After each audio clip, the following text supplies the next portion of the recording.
Well, this week in Australia, the news was just a little bit sexy.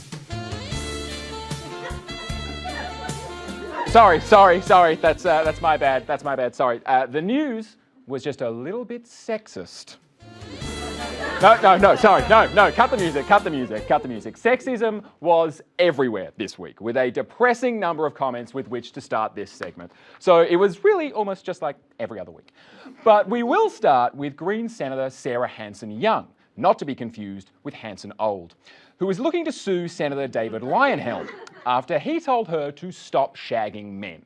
Despite the outrage, Leyonhjelm defended the comments like this. I think you're mischaracterising it as sexist abuse when it's just abuse. Which I think we can all agree is a rock-solid defence. See, Your Honour, I'm not a sexist asshole, I'm an equal opportunity asshole.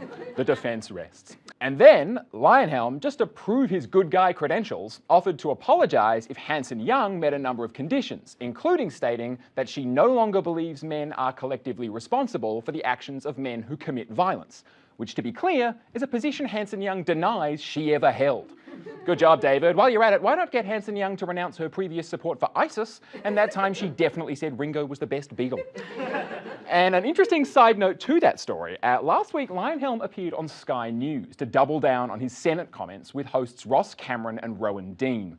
And it turns out Rowan Dean was on the board of the publishers of the Medical Journal of Australia, a position he's now thankfully lost.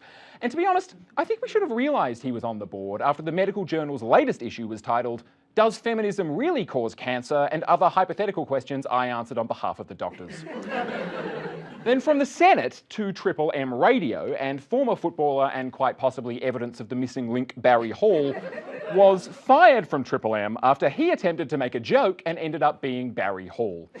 And the whole episode says a lot about entrenched sexism in our society, but says even more about footballers trying to be comedians. Stick in your lane, Barry, okay? You don't see me jumping onto the field at the MCG and trying to score a goal, okay? But if you did, I can bet it would be hilarious. And if you can't imagine what that would look like, just watch any game involving the St Kilda Football Club. Then take that, St Kilda. The University of Adelaide are distancing themselves from a promotional poster that appeared to depict mansplaining. And the thing about this poster is, the thing about this poster is that it shows a man talking to a group of young women. And we obviously don't know exactly what that man said, but I'm sure his sentence involved the phrases, "actually," and "look, I'm a feminist, but." Although some on social media took a slightly different angle, arguing we couldn't know it was a man and shouldn't assume their gender from their appearance. And you know what? Maybe that's fair. So let's not assume they're a man because of their appearance. Let's assume they're a man because of the looks on the faces of the women in that poster.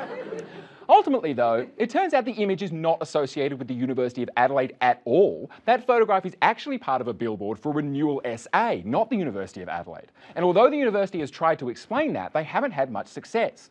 Mostly because they lack the overconfidence of the dude in that poster.